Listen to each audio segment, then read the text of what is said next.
สิทธิ์พระพุทโธขอเชิญชวนพี่น้อง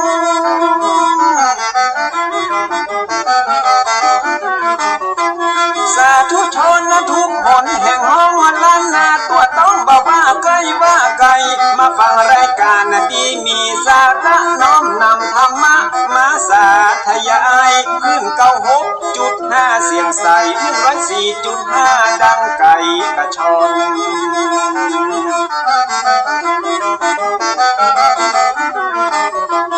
ห้องบ่ดีบ่เอามาตำห้องบ่ลำบ่เอามาป้อนปรมัตถธรรมที่เป็นยอดม้อนของพระชินวรทรงตรัสสอนสั่ง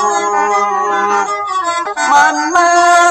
สัปปะเรื่องในล้านนาและคนว่าเก่าถ้าบ่ฟังคนเฒ่าตุเจ้ามีพระตัวขาดนอนมีที่นอนขาดมุ้ง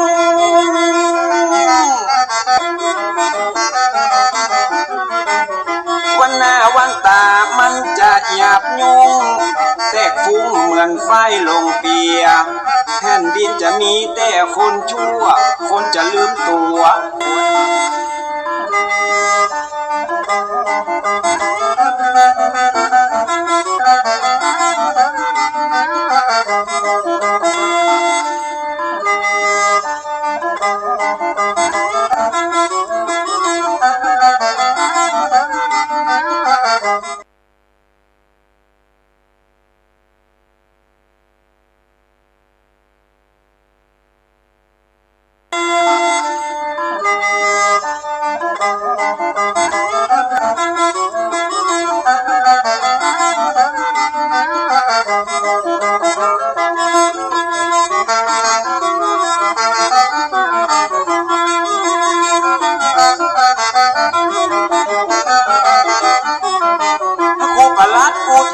รัตนปัญโยสิทธิ์พระพุทโธขอเชิญชวนพี่น้อง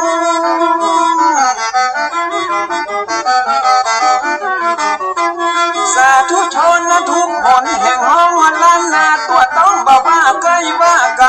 มาฟังรายการดีมีสาระน้อมนำธรรมะมาสาธยายขึ้น96.5เสียงใส104.5ดังไก่กระชอน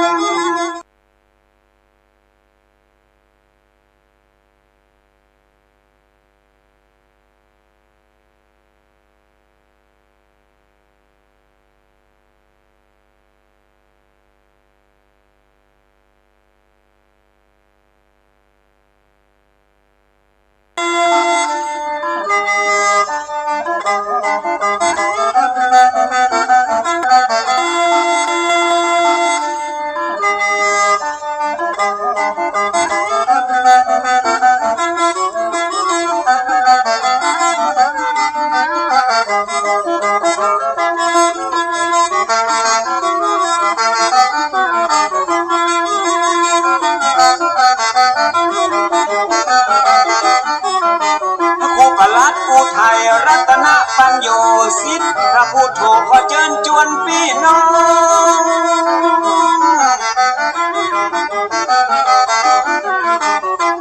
สาธุชนทุกคนแห่งห้องล้านนาตัวต้องบอกว่าไกลว่าไกลมาฟังรายการดีมีสาระน้อมนำธรรมะมาสาธยายขึ้น96.5เสียงใส104.5ดังไก่กระชอน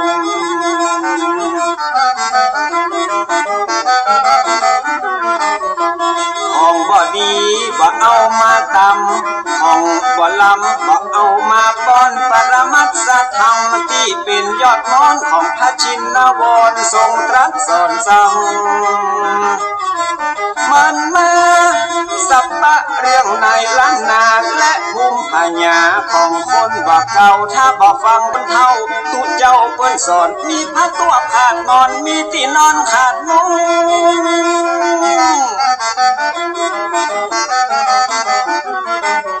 วันหน้าวันตามันจะหยาบยุงแตกฟุ้งเหมือนไฟลงเปียแผ่นดินจะมีแต่คนชั่วคนจะลืมตัวผัวจะลืมเมีย วัยรุ่นจะกินเหล้าเมาเบียร์สังคมจะเสื่อมเสียครอบครัวจะแตกแยก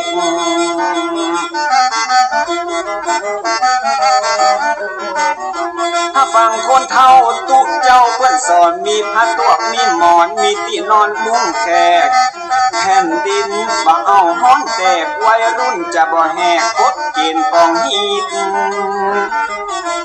จะดีรายการธรรมะสร้างสรรค์ชีวิตฟังเถอะจะมีแต่คุณประโยชน์ฟังธรรมะแล้วพิจารณาบ่ใจเข้าหูขวาแล้วออกหูซ้าย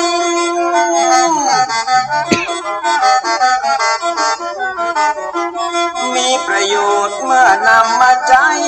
ในชีวิตอย่างมหาศาลเตือนบอกผู้ใดประมาท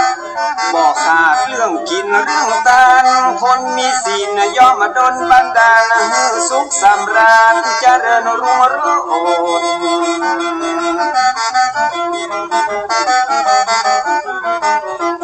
พ่อคนเฒ่าเปิ้นเข้าวัดวาดน้อมนำศีลมารักษาภายโพดคนบาเดียวจิตใจเหี้ยมโหดขี้มิ่งขี้โหดอยากจะป่าเถื่อน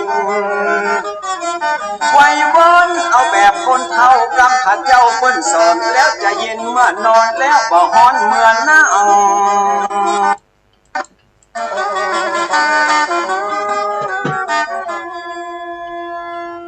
ขอความงอกงามในธรรม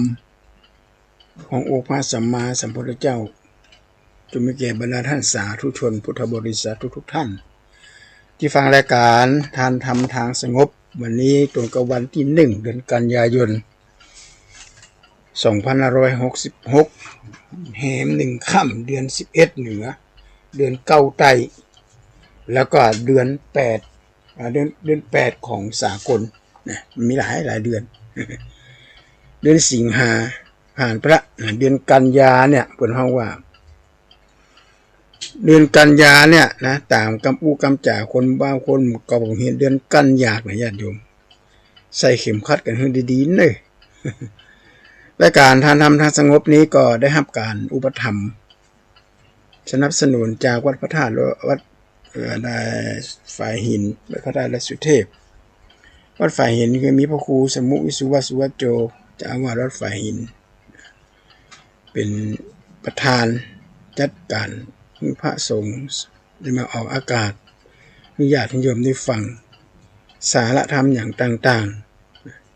หลังจากที่กินข้าวน้ำข้าวแรงเสร็จก็นั่งจากันก็ฟังธรรมะไปด้วยเพราะว่าธรรมะเนี่ยน่าถือว่าเป็นสิ่งที่สำคัญของการดำเนินชีวิตสมัยครั้งพุทธกาลนั่นนะสมัยก่อนสมัยเมื่อพระพุทธเจ้ามีที่กรุงพระเจ้าอุเทนมีพระมเหสีมีนางสามาวดีแล้วก็นางมาคันธยานางสามาวดีเนี่ยก็จ้างนางครุตราหญิงหลังค่อมเนี่ยคือไปซื้อดอกมาประดับประดาในหัวในเวียงในหัวในวังนางครุตรากับเม็ดเอาสตางค์นะเป็นห้องว่ายักยอกถึงว่านะคือไปซื้อดอกไม้สัก100 บาท100ก็หาปะนะก็ซื้อสัก80เก็บไว้ให้เศร้าเนี่ยกันน้ำมันคนทีนี้วันหนึ่งครับพระพุทธเจ้าเสด็จนางครุตราเนี่ยก็ไปนั่งฟังเทศน์โอ้โหทราบซึ้งธรรมะขนาดนักเลยนางครุตราแล้วก็ปิกมาในเมืองในพระราชวังเอาสตางค์ที่เม็ดยักยอกจากนางสามาวดีเนี่ยเอาไปซื้อดอกที่ดวงประดับเต็มพระราชวังนางสามาวดีก็ถามว่าไอ้อย่างเนี่ยเกิดอย่างขึ้นก็ไปกระหับสารภาพว่าโอ้ถึงมื้อถึงวันเนี่ยนะก็เม็ดเอาสตางค์จากสำนักพระราชวังเนี่ยเก็บไว้กะว่าจะไปกินไปจ่ายพอได้ฟังธรรมะจากพระพุทธเจ้าแล้วทราบซึ้งมากเลยนางสามาวดีเหรอเทศฟังสักหน่อยแล้วโอ้บ่ได้เจ้าบ่ได้คือธรรมะนี่เป็นของสูง จะอู้จะจ่าธรรมะไปนั่งอู้กันเปลยเปรยได้นางสามาวดีก็อนุญาตให้นางคือนางกุลุตลาเนี่ยซึ่งเป็นหญิงหลังค่อมเนี่ยขึ้นไปนั่งบนธรรมะคือเป็นอาสนะของพระนางแล้วก็อู้ธรรมะพร้อมกับนางสนมโอ้โหซาบซึ้งมากเลยแล้วที่มาของการขึ้นไปเตะบนธรรมะนะพระเจ้าผลตื่นเตะบนธรรมะก็เพราะอันนี้แหละเพราะธรรมะนี่เป็นของสูงเป็นของสูงเป็นของดีพระพุทธเจ้าเนี่ยนะมีแต่คนไปกราบไปไหว้เทพบุตรเทวดาพญาอินทร์พญาพรหมพญายมราชแม้กระทั่งนาคที่อยู่ในดินในน้ำเนี่ยก็จะมากราบพระพุทธเจ้าปลอมเป็นเจ้าบ้านอ่ะปลอมแจ้ปลอมเป็นมนุษย์มาบวชพระเจ้าประกบวชที่พอขายมนพอแม่คืนมนคาถามดรีดกับปีกมาปิดพญานาคปะทอดทุกเจ้าก็ล่นหนีกันละปะกันล่นหนีกลัวพญานาคเนี่ยก็น้อยอกน้อยใจว่าโอ้อุตส่าห์เปรตปลอมเป็นมนุษย์มาแล้วก็เป็นพญานาคกับมือหมวดพระเจ้าบอกว่ามาได้ฮะจึงเป็นนาคเป็นสัตว์เดรัจฉานมาสามารถที่จะบวชได้เนาะแต่ถามว่าพระเจ้าเป็นนับถือไผกับมากราบเปิ้นพระองค์เป็นนับถือธรรมะเป็นเคารพธรรมะเนี่ยจริงๆแล้วแปลว่าอาภรณ์อันประเสริฐไผมีธรรมะคนนั้นเหมือนมีสร้อยมีแหวนมีสร้อยมีแหวนมีทองคำมีอย่างอย่าโยมเราก็คือดีแล้วคนมีธรรมะคนมีจรรยามารยาทเนี่ยไปที่ไหนมาที่ไหนคนก็กราบเขาไว้อยู่ที่ไหนคนก็ให้ความเคารพนับถือครูบาอาจารย์พระสงฆ์องค์เจ้าพระสงฆ์บุงสีเป็นผู้ทรงศีลทรงธรรมมีศีลมีธรรมมามีไหนญาติโยมไปหาขนาดไกลแสนไกลอ่ะนะป้ากันขึ้นเครื่องบินขึ้นนั่งเรือไปหาไปกราบไปไหว้เพราะว่าเปิ้นนักเคารพนับถือธรรมะคือหน้าที่ทุกคนที่ควรมีและเราต้องนับถือหน้าที่ของลูกคืออย่างหน้าที่ของแม่คืออย่างหน้าที่ของครูคืออย่างหน้าที่ของพันโรงคืออย่างอันเนี้ยหน้าที่นี่แหละก็คือธรรมะระยะอยู่คนไหนทำงานตามหน้าที่ที่ได้รับมอบหมายคนนั้นจะเจริญก้าวหน้าแต่คนไหนบ่เคารพนับถือหน้าที่เนี่ยสมมุติเราเป็นพันโรงก็ดูถูกหน้าที่ของพันโรงเป็นครูก็ดูถูกอาชีพของครูเป็นตำรวจก็ดูถูกอาชีพของตำรวจแล้วก็เอาความเป็นตำรวจมาใช้ในทางที่บดีเอาความเป็นครูมาใช้ในทางที่บดีเอาความเป็นพันโรงมาใช้ในทางที่บดีอันนี้แหละจะเกิดความเสียหายเกิดความหายนะขึ้นกับตัวเก่าเปิ้นหลายคู่หลายคนละประสบผลสำเร็จจากการทำหน้าที่มันถูกต้องอาตมาภาพผู้จักโยมคนหนึ่งเปิ้นกล้าขายเคารพในการค้าขายในหน้าที่สินค้าที่เปิ้นเอามาขายเนี่ยนะเปิ้นมาหลอกมาลวงเจ้าบ้านเจ้าจองอันอย่างดีเปิ้นก็ว่าดีอันอย่างบ่ดีเปิ้นก็บอกว่าบ่ดีอันอย่างที่ซื้อจากเปิ้นไปแล้วนี่เปิ้นเอาคืนให้เลยถ้ามันบ่ดีถ้ามันบ่ถูกต้องมันบ่ได้มาตรฐานแล้วก็มีกับคนไปอุดหนุนมีกับคนไปใช้บริการอันนี้แหละธรรมะเลยญาติโยมเพราะนั้นเปิ้นได้แบ่งธรรมะออกไป4ลักษณะนะลักษณะของธรรมะเนี่ย4ลักษณะที่1ทุกสิ่งทุกอย่างในโลกเนี้ยเกิดขึ้นมามีไผไปแต่งเติมเสริมแต่งมันเป็นมาคนเดียวของมันดอกจุ่มปีดอกจุ่มปลาดอกกระดังงาดอกมะลิไผเอาสเปรย์หอมไปฉีดดอกมะลิห้องไผเอาสีแดงไปฉีดดอกกุหลาบห้องบ่ได้เอาฉีดมันก็แดงคนเดียวเขียวคนเดียวขาวแดงสีชมพูอย่างเป็นต้นอันนี้คือเป็นกฎตายตัวของธรรมชาติต้นไม้บางต้นกับปุ้นอยู่กลางป่ากลางน้ำฮ้อนป่ากลางน้ำเย็นกลางหิมะเนี่ยนี่ก็คือธรรมชาติของเปิ้น ทุกอย่างเกิดขึ้นมาตามธรรมชาติเป็นสภาวะธรรมอันดับที่สองเนี่ยอันดับที่สองนี่สำคัญมากคือเป็นกฎเป็นระเบียบกฎเป็นระเบียบอย่างไรอ่ะบัวหิมะเนี่ยอยู่กลางทะเลกลางหิมะอันหนาสันงอกโอ้เป็นหิมะน้ำแข็งแต่มีต้นไม้อยู่กลางบัวต้นบัวใบบัวกลางหิมะกลางน้ำแข็งเพราะว่าบัวหิมะในประเทศจีนด้วยก็มีอันนี้เป็นระเบียบของเพื่อนต้นไม้บางต้นอยู่ในน้ำนู่นเป็นจอกเป็นแหนเนี่ยออกมาตายอันนี้เป็นกฎระเบียบที่ธรรมชาติสั่งขึ้นมาอยู่ในนี้อยู่ในน้ำนี่เลยปะการังกันดูในน้ำนะเป็นจอกเป็นแหนต้องอยู่ในน้ำอันนี้คือกฎระเบียบของธรรมชาติเมื่อมีกฎมีระเบียบแล้วก็ต้องมีหน้าที่แหละข้อที่สามหน้าที่ของต้นไม้แต่ละต้นเนี่ยไม่เหมือนกัน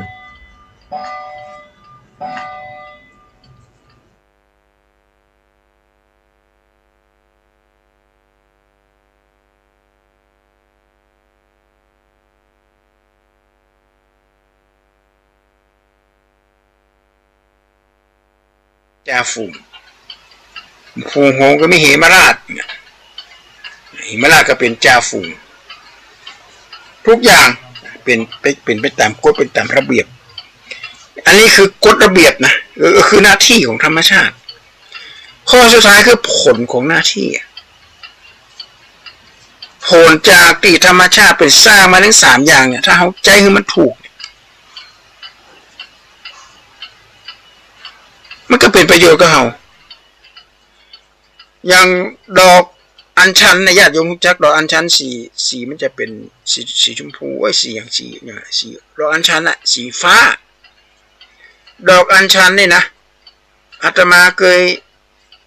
ห้องน้ำอาตมามันมีดอกเครือเขามันเข้าไปในห้องน้ำดอกเตลโหตั้งนอกกำลังจะเอากรรไกรไปตัดมันออกดอกกับญาติโยมเป็นดอกอัญชันก็เลยไปเปิดในหนังสือไปถามเขาดอกอัญชันนี่เป็นยาบำรุงสายตาชั้นหนึ่งเลยไผ่ตาฟ้าตาฟางไผ่ตาแจ๊กะขี้ตาแจ๊กะอย่างเนี้ยตามัวฟางพอควายหันกระหางนี่นะ พอควายหันกระหางนี่จะสายตาแล้วนี่เมาเรา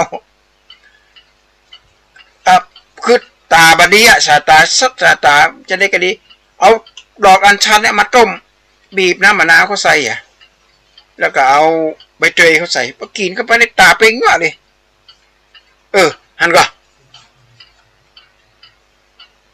อันนี้ญาติโยมธรรมชาตินั่นแหละ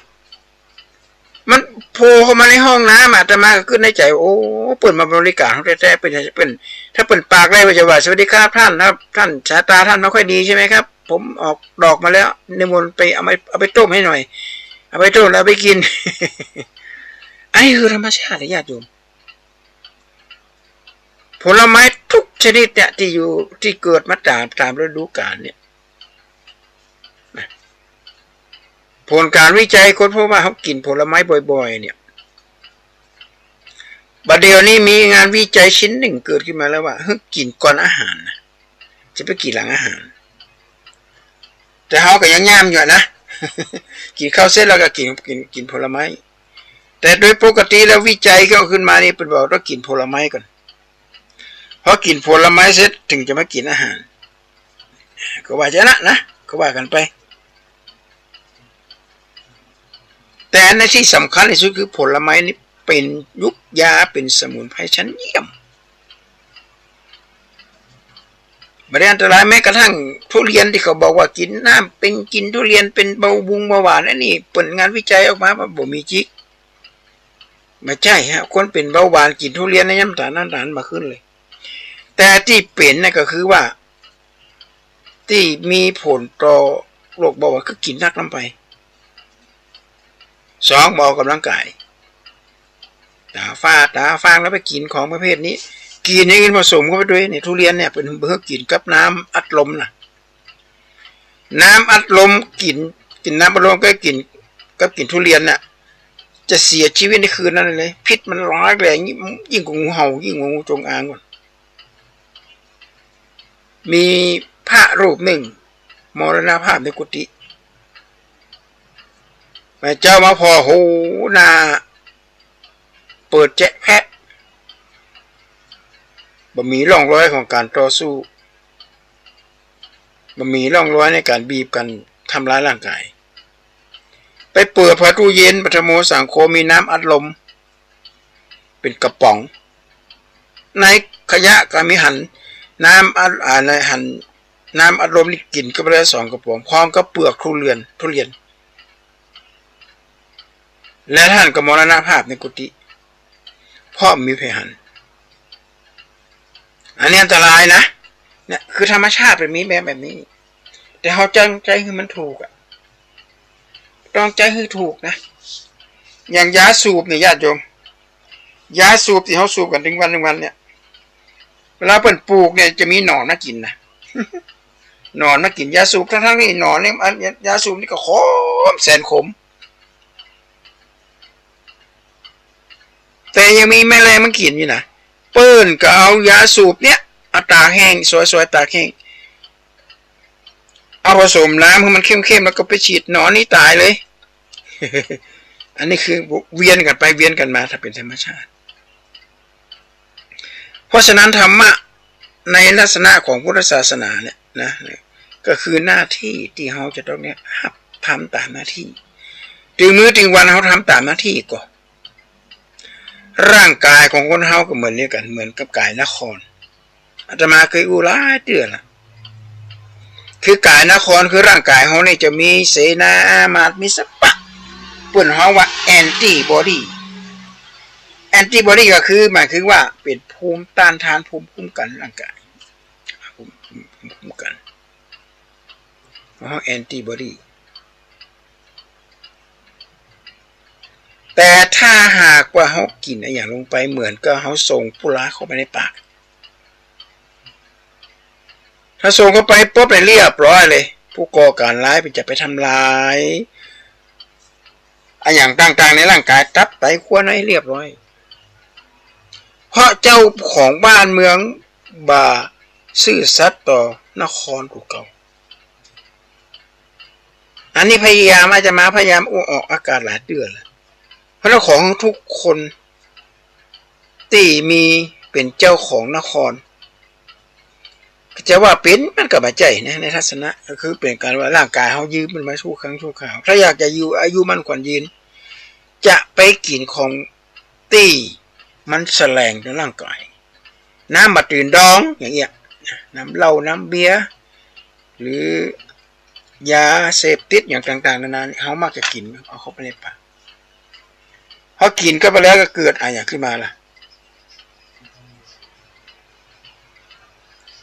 ต่อก่อนในญาติโยมเราเคยมีนวนิยายเรื่องหนึ่งกองข้าวน้อยฆ่าแม่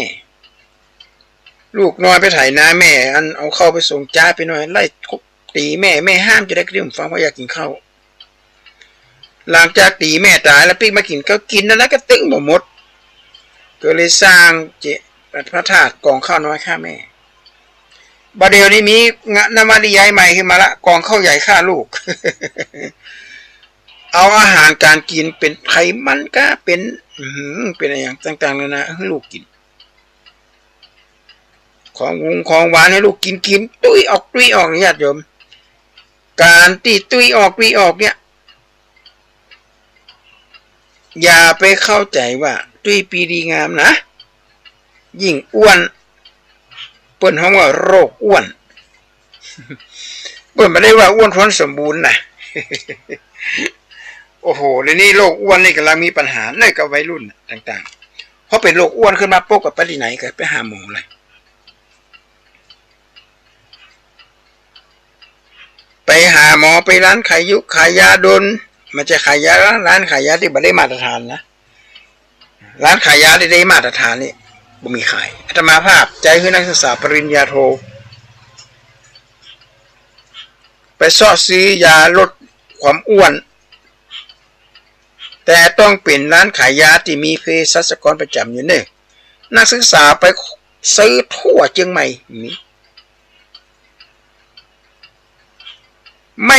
ายาลดความอ้วนไม่ปรากฏในพจนานุกรมยาแล้วไม่มาขายในเว็บกับในออนไลน์นะอันนั้นคือโฆษณาเกินกว่าความเป็นจริงจริงๆแล้วยาลดความอ้วนแบบมีหมอหรือว่าเภสัชกรเปื้อนก็เอาเอกสารการดูแลสุขภาพสาเหตุที่ทำให้อ้วนเพราะอะไรอย่างเรากินอะไรลงไปการดูแลสุขภาพทุกร้านค้าเลยหมอที่เปิ้นมีจรรยาบรรณเปิ้นบอกว่าคนละ10,000หมอก็บอกมียาลดความอ้วนจะต้องลดต้นเหตุในทางพุทธศาสนาเป็นบอกว่าสมุทัยเหตุแห่งความอ้วนถ้าเป็นอ้วนแล้วก็จะต้องเกิดความทุกข์อ้วนแล้วก็เกิดความทุกข์ละคือทุกข์มาก่อนน่ะทุกข์เนี่ยเป็นผลของความอ้วนเขาก็ต้องสละสมุทิฐานเลยเกิดมาจากตัณหากินนักลำไปกินนักลำไปมาแล้วก็เกิดความอ้วนโดยเฉพาะน้ำตาลในญาติโยมอาตมาเคยออกอากาศหลายหนน้ำตาลทรายขาวเนี่ยบอกว่าทรายขาวบอกว่าอย่างไรจังผลการวิจัยของการแพทย์นะที่เป็นส่งมาตามไลน์ของส่งมาในเฟซของกระสมเป็นเอกสารของสิ่งเหล่านี้น้ำตาลคือน้ำตายคือพยามัจจุราชอาตมาวิเคราะห์ดูแล้วแม่นนะสมัยเป็นละอ่อนน้อยหน้าหนาวเนี่ยมันจะมีงานวันละงานรูหนาวว่างานฉลองนี่ก็ไปด้วยแม่ด้วยอุ้ยแล้วไปซื้อของหวานนะที่เป็นของคบเคี้ยวของทัฟฟี่ก็เป็นข้าวแตนก็ไอ้หยาข้าวอย่างกันละข้าวตอดข้าวอย่างไรที่มันเป็นก้อนนะแล้วมันก็มีเอาข้าวนึ่งน่ะเป็นนะเข้าไปอย่างไรมันจะจำได้นะแล้วใส่น้ำตาลต้องล้ำกินหรืออ่อนน้อยเพราะไม่เจ้าก็มาไอ้แค่เป็นอะไรอย่างโอ้ยไอแม่เลยอุ้ยบอกว่าไม่กินเนี่ยก็กินอาหารกินของหวานทั้งคืนเนี่ยก็เมื่อถึงได้เอาได้ไอไปถึงบางอ้อละ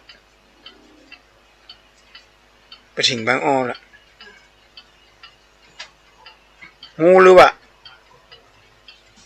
สาเหตุของความผอมโรคภัยไข้เจ็บเกิดจากกินของหวานนักลงไปของหวานเหล่านี้ก็ไปสะสมในตับเนี่ยกลายเป็นไขมันเร็วกลายเป็นคอเลสเตอรอลกลายเป็นไขมันท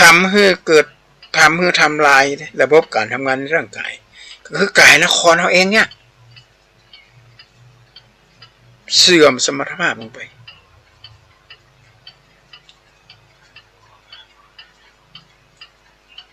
ถ้าเป็นโรคไขมันฟอกตับยิ่งอันตรายในญาติโยมจะต้องกินยาตลอดเลยหมอจะต้องตรวจเลือดทุกๆ6 เดือนทุก3 เดือนตรวจดูความเคลื่อนไหวของตับว่าค่าของตับที่มันเสื่อมเนี่ยมันลดลงก่อนบางทีก็ลดบางทีถ้าเรางดอาหารบักกินอาหารของปิ้งของย่างของทอดของหวานของมักของดองเนี่ยก็ลดลงไปแต่เผลอไปกินสักวันสักมื้อเนี่ยไม่ได้ละวัยก็คือความเสื่อมตามวัย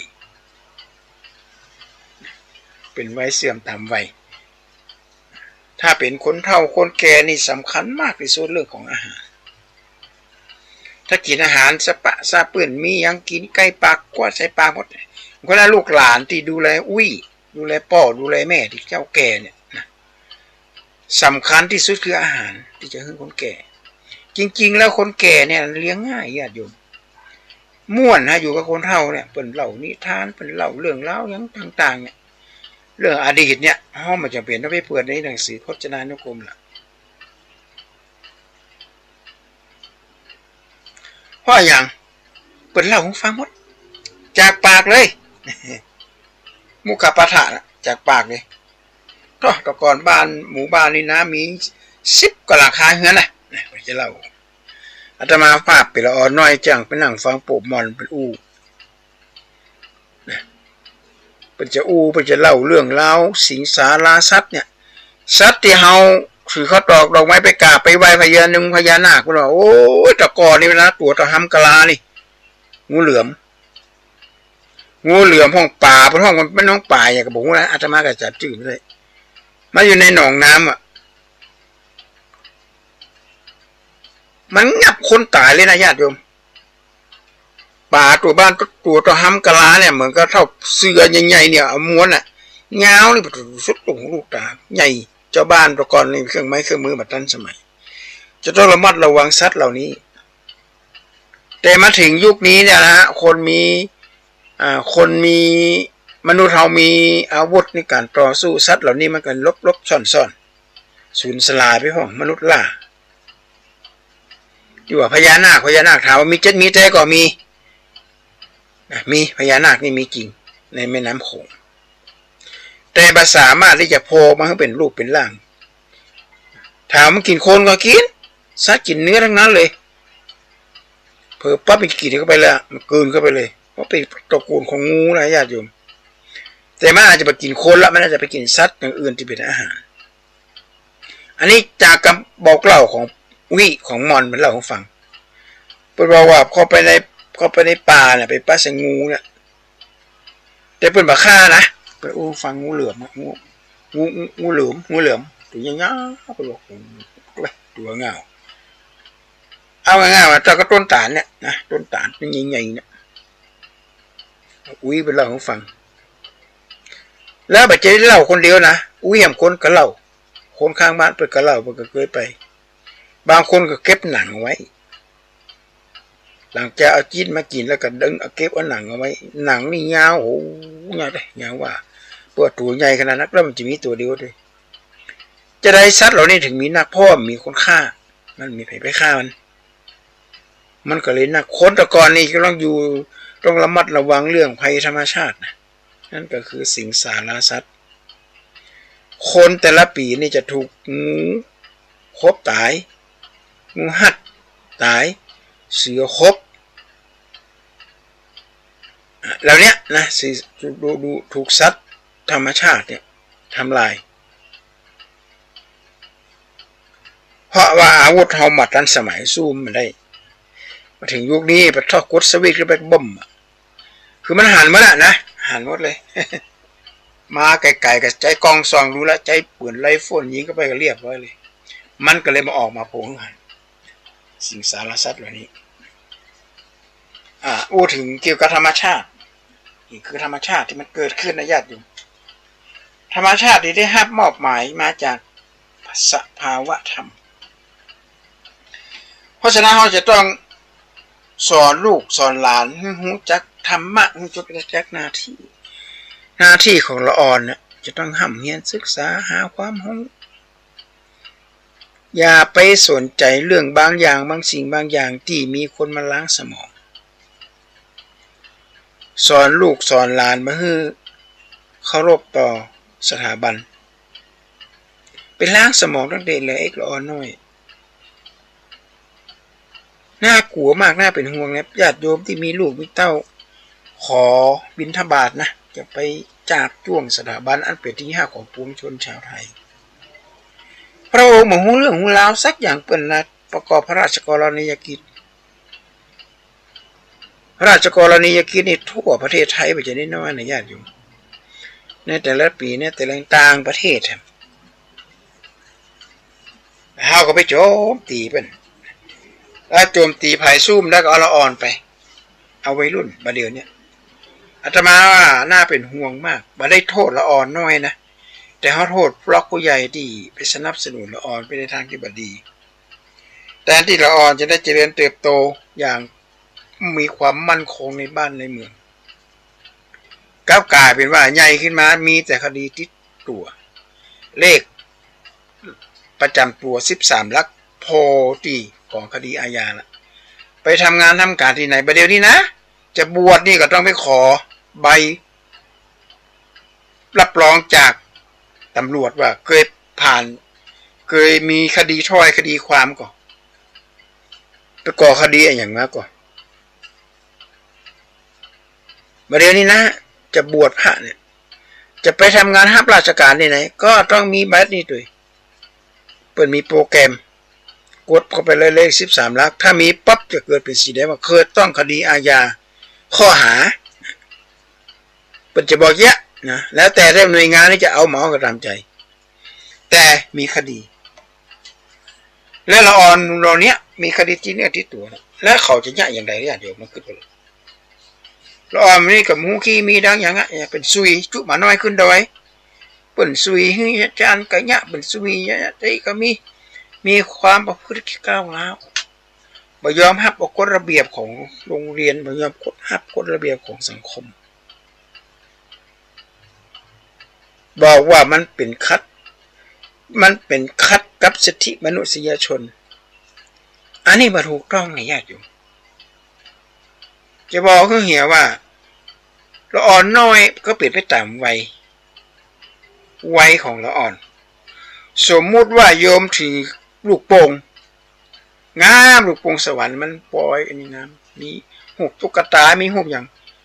แล้วถือทองคำทำแท่งหนึ่งเอาไปละอ่อนน้อยสัก3 ขวบญาติโยมก็ละอ่อนน้อยจะเลือกว่าอย่างละอ่อนต้องเลือกลูกโป่งล่ะเพราะมันงามลูกทองคำเอาไปก่อนไม่มีความหมาย บ๊ายบายไม่เอาลูกโป่งฮะเพราะอย่างมาเอาลูกโป่งก็ไปทำไว้ละอ่อนมาเล่นลูกโป่งของเล่นไหมหรือมีรถบังคับจี้โอ้โหชอบเอาแหวนเพชรมาแลกก็เอาละมีกินก็ไม่ได้เล่นก็ไม่ได้แต่หารู้ไหมว่าแหวนเพชรมีค่ามากกว่าของเล่นเป็นล้านเท่าเราอาจจะหาความสำคัญละเราอาจจะสาหันความสำคัญในของเล่นตามวัยของละอ่อนตามวัยของละอ่อนนะเพราะฉะนั้นเขาสอนให้ละอ่อนก้าวร้าวตั้งแต่นี้เนาะไม่บ่เข้าก็กฎระเบียบบ่เข้ากฎก็สังคมเนี่ยนี่แหละน่าเป็นห่วงมากเลยญาติโยมเด็กวันนี้คือผู้ใหญ่ในภายภาคหน้าทำละไม้ชายตาแทนแม่พ่อผู้ใหญ่ดีเด็กก็งามตามเหล่ากอแต่ผู้ใหญ่บ้าเด็กก็บอพอๆกันบ้าบอคอใจไปด้วยกันหมดเลยฟ้าเป็นข้อคิดกระญาติกระโยมนี่ฟังกันมีลูกสอนลูกมีหลานสอนหลานถ้าพ่อแม่มาเคี่ยนมาตีลูกเนี่ยเท่ากับเป็นมหาโจรปล้นอนาคตของลูกของญาติโยมครูบาอาจารย์มาเคี่ยนมาตีนักเรียนมาลามไปกินไปเอี่ยวไปเล่นเนี่ยคนเอารับปล่อยเป็นอิสระภาพเหมือนกษัตริย์มันมีความหมายเลยสิ่งสาราสัตว์ที่เปิดเอามาไถนาที่เปิดเอามาใจมาสอยที่มาทำหั่นน้ำนี่น้ำตาลแล้วมันจริงขึ้นก็บอกปุ้งก็บอกเป้าแหละมาจากกฎระเบียบผ่านการอบรมมันทั้งนั้นนี่กว่าจะมาเป็นวันนี้ได้ก็ต้องผ่านไม่แท้ก็ผ่านการเคี่ยนก็ผ่านการอบรมอันนี้หลายญาติโยมอาตมาภาพอยู่ที่วัดนี่นะมีครูฝึกของทหารสมัยสงครามร่มเก้ามาตานขันเข้าบอกโยมทานทำบุญให้ใครทำบุญให้ลูกเสียชีวิตที่สนามรบครับโอ้ชายคนโอ้ตายเป็นรวม10 คนนะครับฮะมีลูกได้ขนาดนั้นกันไม่ใช่ลูกศิษย์ครับวะโอ้แกก็บอกว่าลูกศิษย์ไปเสียชีวิตในสนามรบแกเสียใจมากที่ลูกศิษย์ที่อบรมมากับมือน่ะไปตายอย่าโยนเราขึ้นถึงหัวอกของครูบาอาจารย์เนี่ยเสียใจขนาดนักเลยที่ไม่สามารถที่จะช่วยลูกศิษย์หรือลูกศิษย์ได้ปล่อยให้ไปตายในสนามรบเพราะฉะนั้นเวลาเปิ่นฝึกทหารเปิ่นฝึกเป็นอย่างเนี้ยเปิ่นต้องเข้มงวดกวดขันถ้าเวลาอยู่ในสนามศึก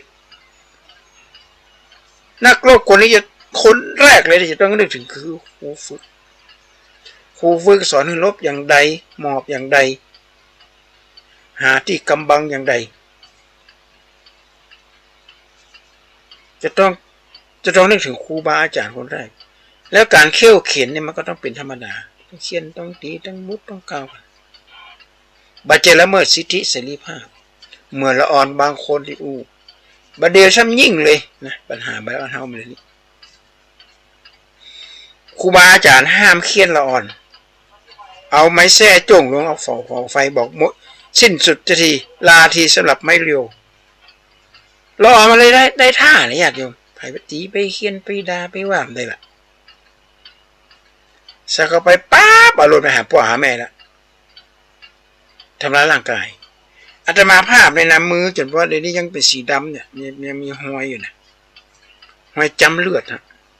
ครูใหญ่เป็นแม่แท้เคียนจับกันนะสมน้ำหน้าไปเอวลักไปเอวเนี่ยดีนะนี่มันเลยไปอาบนะลงกระโดดลงน้ำนะเปิดไปหันเขาใส่ก่อนปลากันไปเป็นหมูครูใหญ่จับไม่แท้เคียนจนเจ็บมือนะแต่นี่แม่จะป้องเอาลูกแม่ก็พามาเด็กอะเคียนเอาแท้เอาจนหลังหักไปเลยไปอย่างแม่ไปใจเป็นมาเข้าข้างลูกเลยอาตมาก็ลาเป็น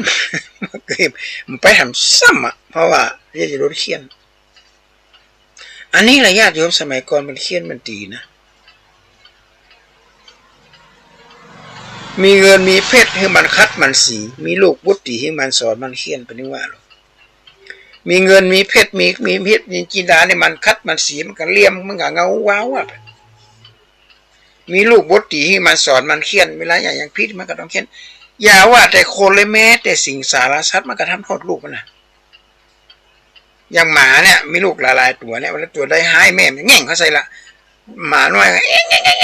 ห้องละที่จริงมาเจ็บหรอกมันมันก็เลยเขาเรียกว่าสับอ้อยโดนแม่ทำโทษอันนี้คือสัตว์นะญาติโยมคนเขาก็ต้องมีการทำโทษเพราะโดยเฉพาะครูบาอาจารย์เนี่ยเปิ้นต้องการให้ละอ่อนประสบผลสำเร็จในชีวิตครูบาอาจารย์ปรารถนามากที่สุดที่จะได้ลูกศิษย์ลูกหาได้ดี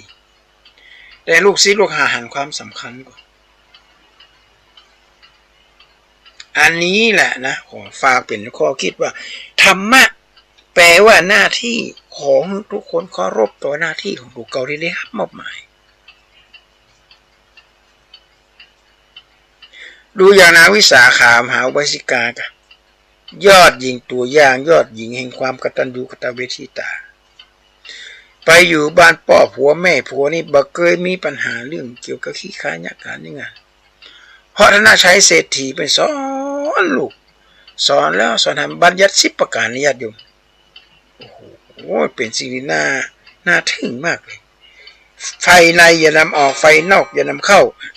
ไฟในอย่านำออกเรื่องเล่านี้บ้านให้จอมบลองกองแกงไอ้ไปออกเวลาไปเจ้าไว้บ้านเป็นฟังไอ้เพื่อนเรื่องตั้งนอกตั้งป่างเรื่องขี้หมูล่าขี้มาให้กันมันเล่าในบ้านแหมอ้าวมันทำให้เสีย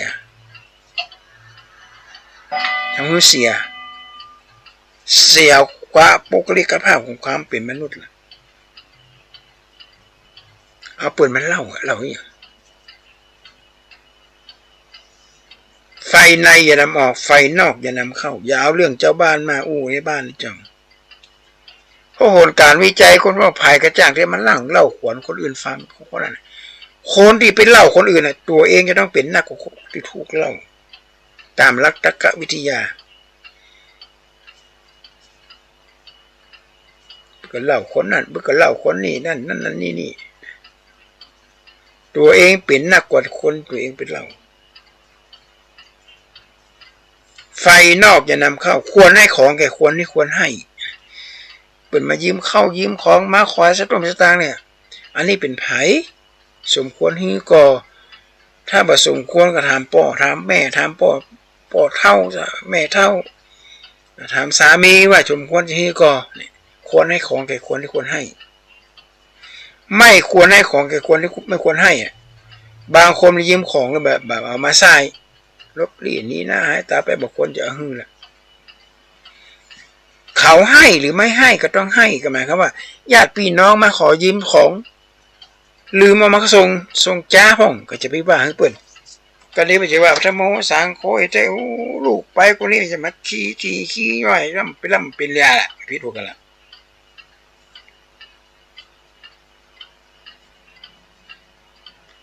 ราะฉะนั้นจำเป็นต้องให้เขาให้หรือไม่ก็ต้องให้ควรนั่งให้เป็นสุขเวลาจะนั่งก่อนอย่างก็ต้องดูที่ดูตางานการเสร็จหรือยังนอนให้เป็นสุขเวลาก่อนนอนก็ต้องทำงานให้เรียบร้อยก่อนถึงจะเข้าไปนอนพึงบริโภคให้เป็นสุขกินให้มันอยู่สุขกินอาหารการกินให้กินอย่างมีความสุขพึงบูชาไฟในบ้านไฟในบ้านก็คือสามีแล้วก็ลูกเปิ้นฮ้องว่าเป็นไฟชนิดหนึ่งเป็นไฟที่เล่าร้อนมากไฟ3กองที่เล่าร้อนมากที่สุดคือมีอย่างห้องญาติโยม1บุตรธิดา1สามีก่อน2บุตรธิดาแล้วก็3ทรัพย์สมบัติไฟ3กองในพุทธศาสนาเป็นว่าเป็นของฮ้อนสามีภรรยาถือว่าเป็นไฟชนิดหนึ่งถ้าดูแลกันมาทั่วบ่คือความอุ่นแก่กันบ่คือเกียรติซึ่งกันและกันจะเกิดมาสิ่งการหย่าร้าง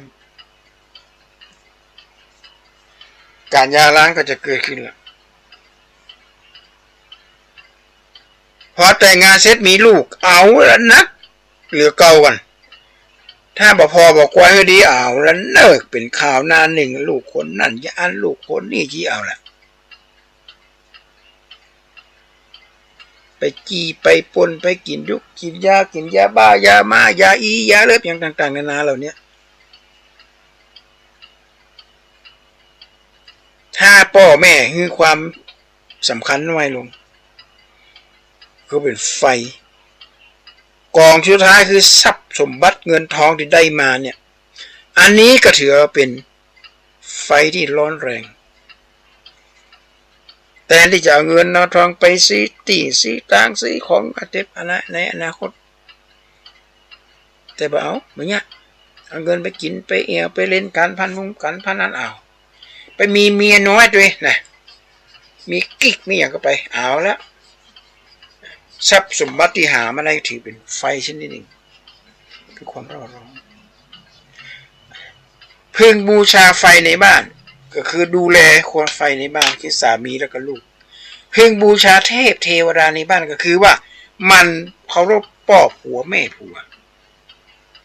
แม่ผัวนี่ถือเป็นเทพเป็นเทวดาในบ้าน สมมุติเทพในฐานะที่เป็นเลี้ยงสามีเฮาใหญ่มาขนาดนี้แล้วเฮาต้องให้ความเคารพเปิ้นคนเฒ่าคนแก่หลงลึกลืมหน้าลืมหลังล่ะเนี่ยอันยังกระจ้าชราแปลว่าช้าลงเนี่ยอย่างกระจ้าลงไปงกเงินบาทนี่ก็จะไปว่าให้เปิ้นทำหน้าเขาก็จะเอี้ยละทำหน้าเขาอาจจะเหลือกว่านี้ก่อนแม่นกับญาติโยมนางวิสาขามหาอุบาสิกาให้ความเคารพต่อพ่อผัวแม่ผัวความเคารพต่อหน้าที่ที่นางได้รับมอบหมายถึงแม้ว่าจะเป็นลูกของสะใภ้ของมหาเศรษฐีนางบ่เคยลืมเรื่องเหล่านี้หน้าที่นางวิสาขาจึงเป็นยอดหญิงกตัญญูยอดหญิงตัวอย่างสร้างชื่อเสียงโด่งดังในพุทธศาสนาจนปัจจุบันก็มีคนกล่าวถึงนางวิสาขามหาอุบาสิกาแหวนเพชรแหวนพลอยเต็มตัวเลยนางวิสาขาเป็นแต่งกายแต่งตัวเกิดฝนตกลงมานางวิสาขาบ่ล่นบ่วิ่งคนอื่นล่นกันทื่อๆปัญหามันนางวิสาขาทำไมไม่วิ่งเป็นบอกก็วิ่งนี่อย่างถ้าล่นไปแล้วเกิดเพลิดขึ้นมาแล้วหัวแท่งข้างแตกแย่เลยฝนตกกับปล่อยมันตกไปกันมันจะน้ำทั่วบ้านทั่วเมืองเหรออันนี้แม่นแต่บางคนล่นฝนตกมาล่นผลการวิจัยคนพบว่าล่นหน้าท่ามกลางสายฝนกับเตียวท่ามกลางสายฝนเนี่ย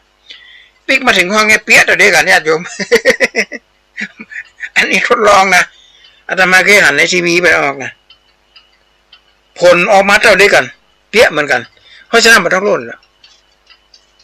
เดี๋ยวนี้พอเลิศขึ้นมาปกแข่งหักขาหักยิ่งคนอายุนักลำบากเลยมันฟื้นเนี่ยจะไปล่นเตียวไปยาละมันจะขนาดไหนอ่ะมันจะตกขนาดไหน อันเนี้ยญาติโยมวงพระธรรมะนั้นเป็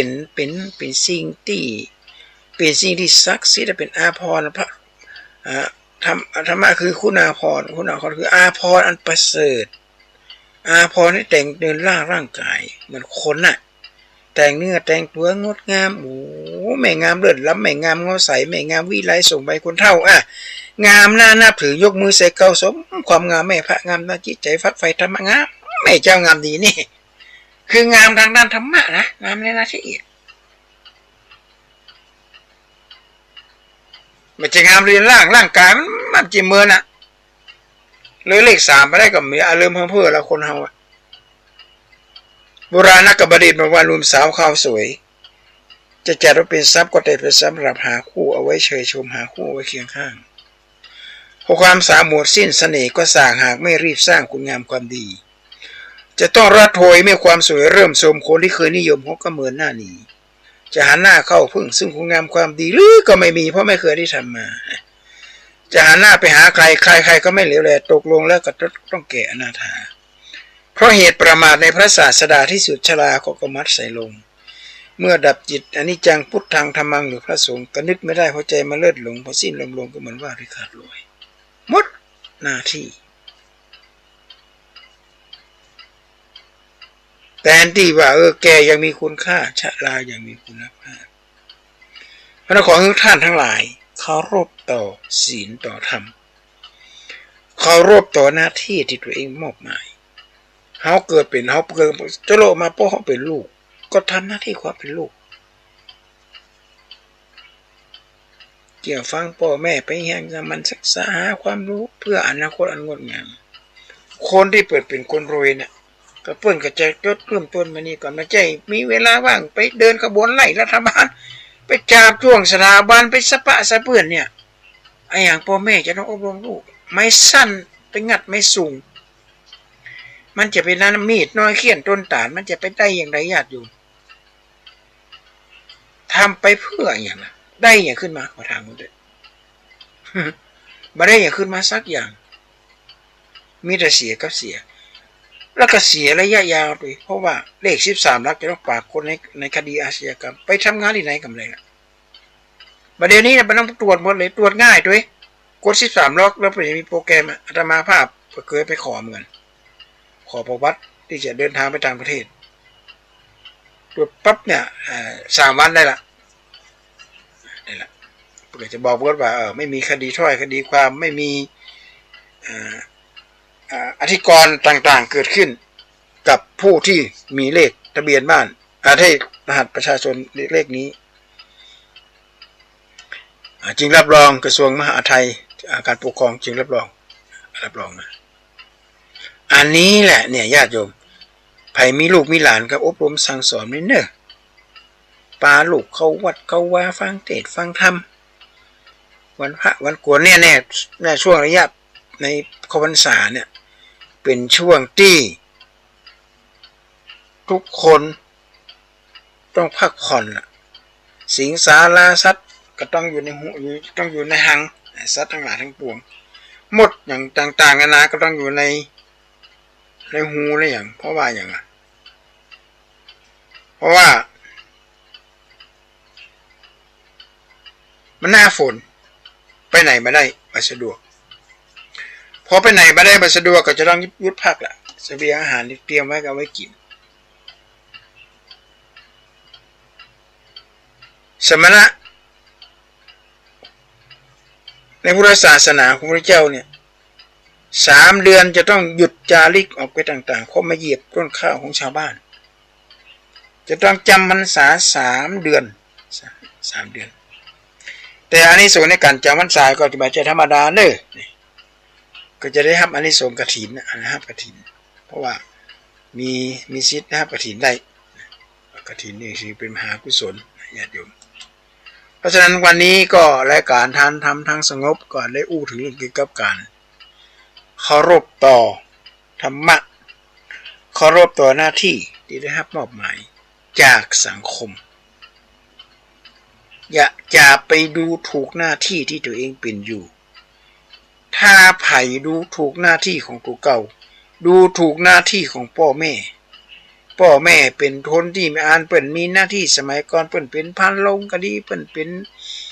คนรับเหมาก่อสร้างก็ดีกวาดขยะหยังก็ดีเนี่ยไปดูถูกพ่อดูถูกแม่แล้วเฮามีวันนี้ขึ้นมาเพราะอย่างก็เพราะพ่อแม่นั่นแหละเป็นคนที่หามา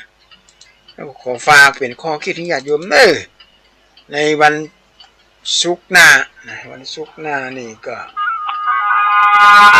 เป็นวันศุกร์หน้ามันจะ